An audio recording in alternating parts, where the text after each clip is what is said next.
I never thought I'd have to defend myself against accusations of abandoning my husband during his cancer treatment. But here I was sitting in my in-laws' living room while my mother-in-law, Diana, told everyone how I'd disappeared during Michael's darkest hours. The worst part? My husband was too weak from his latest round of chemotherapy to be here and defend me. She was never there, Diana announced to the gathered family members, her voice trembling with what I knew was manufactured emotion. My poor Michael, lying there alone while she was out God knows where. I practically lived at that hospital while she was probably out partying. I gripped the armrest of the antique chair I was sitting in, my knuckles turning white. Around me sat Michael's siblings, aunts, uncles, and cousins, all of them wearing expressions ranging from disgust to pity. The family meeting Diana had called was turning into exactly what I feared, a public trial where I was already condemned. "That's not true," I said quietly, but Diana spoke over me. "I have proof." She pulled out her phone, scrolling through what looked like timestamps of hospital visits. "Look at these records. I was there every single day from 8 a.m. to 8 p.m. Where were you, Amanda? Because I hardly saw you." My sister-in-law, Jessica, who'd always taken her mother's side, chimed in. "I noticed that too. Every time I visited Michael, Mom was there. But you weren't." The accusation hung heavy in the air, mixing with the scent of Diana's overpowering potpourri that always gave me a headache. I looked around the room at the faces of people who'd been my family for the past 7 years. How quickly they seemed ready to believe the worst about me. I was there. I started again, my voice stronger this time. "I was there every night." "Oh, please." Diana interrupted, her perfectly manicured hands gesturing dismissively. "Don't insult our intelligence. Michael's cousin Patty works at the hospital gift shop. She never saw you there either." I took a deep breath, trying to stay calm. The truth was, I had been there. Every single night from 9 p.m. to 5 a.m., I sat with Michael, held his hand through the worst of the nausea, read to him when he couldn't sleep, and learned from the night nurses how to make him more comfortable. I worked remotely during the day so we could afford the experimental treatments insurance wouldn't cover, treatments Deanna conveniently forgot she had opposed. I was there during the night shift, I explained for what felt like the 100th time. Michael and I agreed it was better for me to work during the day so we could. "Oh, how convenient." Diana's voice dripped with sarcasm. "You were there when nobody could see you. How incredibly convenient." Uncle Pete, who'd always been kind to me, shifted uncomfortably in his seat. "Deanna, maybe we should." "No." Diana stood up, her petite frame somehow dominating the room. "My son is fighting for his life, and his wife abandons him. And you all want to just accept her excuses." I felt tears threatening to fall but blinked them back. I wouldn't give Diana the satisfaction of seeing me cry. 7 years of subtle digs, passive-aggressive comments, and outright hostility had prepared me for this moment. But this time, she'd gone too far. "I don't mean to defend myself to you," I said, standing up. "The only person who matters is Michael, and he knows exactly where I was." "Yes, he does know." Diana smiled, and something in that smile made my blood run cold. "That's why he asked me to talk to you about divorce options." The room fell silent. My heart stopped for a moment, then started racing. "What?" "He didn't want to tell you himself because he's too weak right now," Diana continued, her voice gentler now, almost sympathetic, but her eyes gleamed with triumph. "He asked me to help him look into lawyers." "You're lying." The words came out before I could stop them. "Michael would never." "I have the texts right here." Diana pulled out her phone again. "Would you like me to read them to everyone?" I stared at her, my mind racing. Something wasn't right. Michael and I had talked just this morning. He'd been weak, yes, but he told me he loved me, thanked me for everything I was doing. This didn't make sense. Jessica stood up and walked over to her mother, placing a hand on her shoulder. "Amanda, maybe it would be better if you left. Give Michael some space, though." The sound of the front door opening cut her off. We all turned to see Maria, Michael's night nurse, standing in the doorway. She was still in her scrubs, her hospital ID badge hanging around her neck. "I'm sorry to interrupt," she said, her voice firm and professional, "but Michael asked me to come here. He was quite insistent." Deanna's face flickered with uncertainty for the first time. "This is a private family matter. You have no right to." Actually, Maria cut in, pulling out a tablet from her bag. "I think I have something everyone needs to see." Especially you, Mrs. Thompson. The look on Diana's face told me she knew exactly what Maria might have brought with her, and suddenly I understood why my mother-in-law had chosen today, of all days, to call this family meeting. Maria looked around the room, her eyes finally settling on me with a kind smile. Should I show them the security footage from the oncology ward, or would you like to tell the truth first, Mrs. Thompson?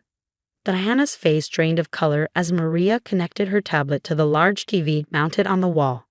The family shifted uncomfortably, sensing that something significant was about to unfold. Uncle Pete cleared his throat, while Jessica suddenly found the carpet fascinating. This is from 3 nights ago, Maria explained, pressing play. The oncology ward has cameras in all hallways and common areas for patient safety. The footage was clear, showing the dimly lit hospital corridor outside Michael's room. The timestamp read 2:17 a.m. I immediately recognized myself sitting in the small waiting area, hunched over my laptop while Michael slept. Then Diana appeared on screen, clearly not expecting anyone to be there at that hour. You shouldn't be here. Diana's voice rang out from the TV speakers. Visiting hours are over. The me in the footage looked up, exhausted. I have permission from Dr. Stevens to stay. I'm his wife, Diana. A real wife would be here during the day, Diana snapped, not skulking around at night like some kind of. I worked during the day to pay for his treatments. I watched myself respond calmly. The ones you called unnecessary and refused to help with. The gathered family members shifted uncomfortably. Diana had told everyone she offered to pay for all of Michael's treatments. Maria paused the video. Should I continue? Because there's more. Much more. Diana stood up abruptly. This is an invasion of privacy. I'll sue the hospital for. The hospital's legal team has already approved sharing this footage.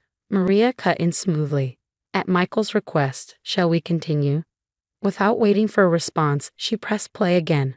The footage jumped to another night, showing Diana entering Michael's room at midnight when she thought no one was watching. She was removing something from his IV pump. A collective gasp filled the room. Maria quickly explained. She was adjusting his pain medication dosage down, so when Amanda arrived for her night shift, Michael would be in more pain. She did this several times. I was trying to prevent addiction. Diana protested, but her voice shook. No, Maria's voice was steel.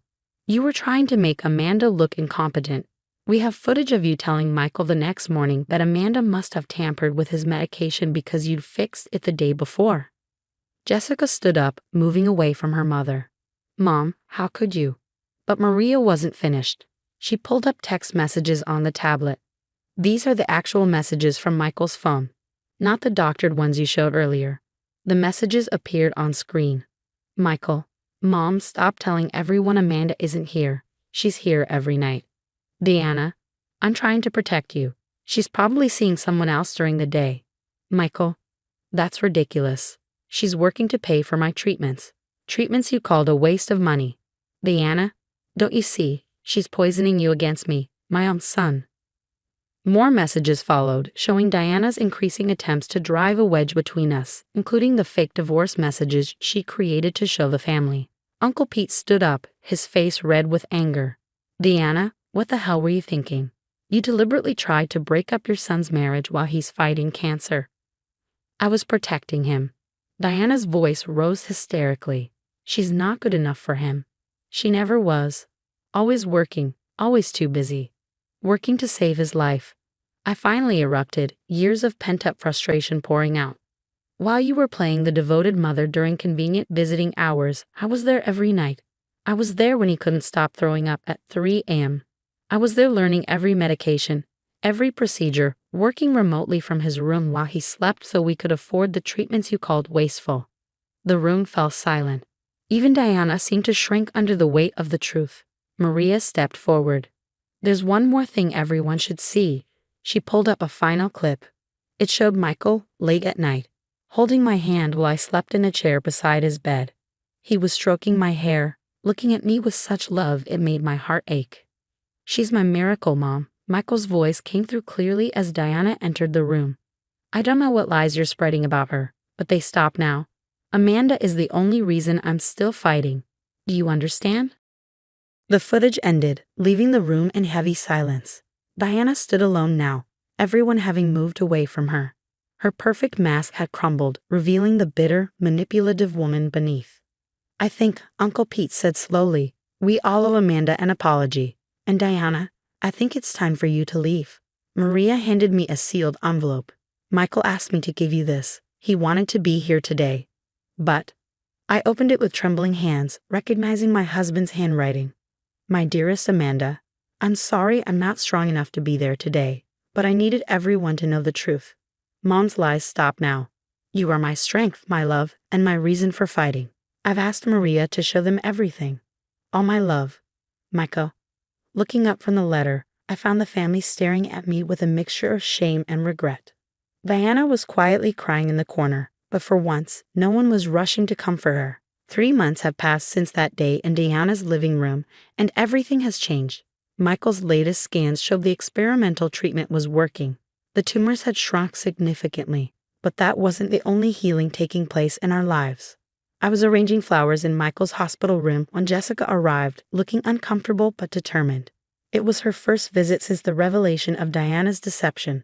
"Amanda," she started, twisting her wedding ring nervously. "I've been trying to find the right words for weeks. I'm so sorry. I should have questioned Mom's stories.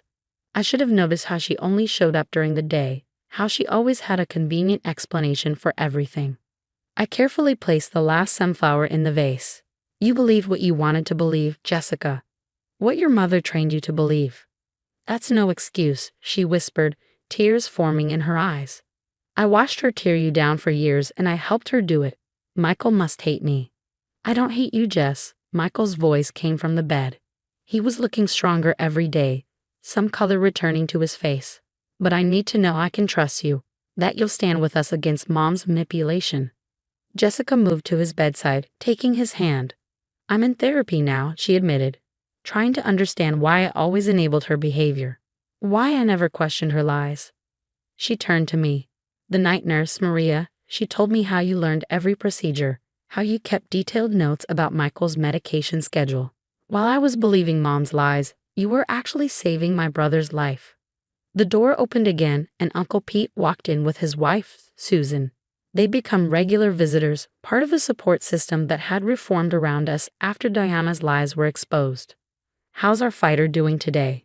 Uncle Pete asked, setting down a container of homemade soup. "Susan made your favorite." Michael managed a genuine smile. "Better. Dr. Stevens says I might be able to go home next week." "To your new home," Susan emphasized, giving me a knowing look. "After everything that happened, we decided to sell our house. Too many memories of Diana's unannounced visits and criticism, and bought a small cottage closer to the hospital." "Has anyone heard from Mom?" Jessica asked quietly. The room fell silent. Diana had tried everything after her lies were exposed. Tears, accusations, even threats to contest Michael's power of attorney. But when Michael's lawyer presented her with a restraining order, she finally seemed to understand the magnitude of what she'd done. "She's still sending emails," Michael sighed. "Yesterday said she'd found a miracle healer in Arizona who could cure my cancer with crystal therapy. Still trying to prove Amanda's treatments are wrong." "I blocked her number last week," Jessica admitted, "after she tried to convince me you were being held against your will in the hospital." Uncle Pete shook his head. "The woman needs help. Professional help. But first she needs to admit what she did was wrong." As if on cue, my phone buzzed with a message from Maria. She'd stayed in touch, becoming a close friend after everything that happened. The message contained a link to a private Facebook group where Diana had apparently been sharing her version of events. "She's telling people we've all been brainwashed by the hospital staff," I said, reading the post, "that we've turned her own children against her." Michael reached for my hand, squeezing it gently. "You know what? Let her talk. The people who matter know the truth. And look what her lies brought us: a stronger marriage, a closer family, and the clarity to finally set boundaries." He was right. Despite Diana's attempts to destroy our marriage, she'd accidentally made it stronger. The family had reformed around us, smaller but more genuine. Even Jessica had broken free from her mother's influence, discovering her own strength in the process. "The latest scan results came in this morning," Michael announced, changing the subject. "The tumors have shrunk another 15%. The room erupted in celebration. As I watched Michael laugh with his sister and uncle, I thought about how different this scene was from those dark nights in the hospital. We'd made it through not just the cancer, but through Diana's poison as well. Later that night, as Michael dozed beside me in his hospital bed, I updated the journal I'd been keeping throughout his treatment. I wrote about Diana's attempts to destroy us, but more importantly, about the love that had proved stronger than her lies, about the family that had reformed, stronger and more authentic than before. Maria stopped by during her rounds, smiling at the sight of Michael peacefully sleeping while I worked on my laptop beside him. "Just like old times," she whispered. "Except now everyone knows what a warrior you both are." I thought about the security footage that had exposed Diana's lies, about the unexpected ally I found in Maria, about the family members who'd stepped up to support us. Sometimes the truth comes out in unexpected ways, and sometimes it takes a crisis to show you who your real family is. Michael stirred in his sleep, reaching for my hand even in his dreams. I held it tight, knowing that whatever challenges lay ahead, we'd face them together. Diana had tried to break us, but she'd only proved what I'd known all along. Love doesn't need an audience to be real. It shows up every day, or in her case, every night, doing whatever needs to be done.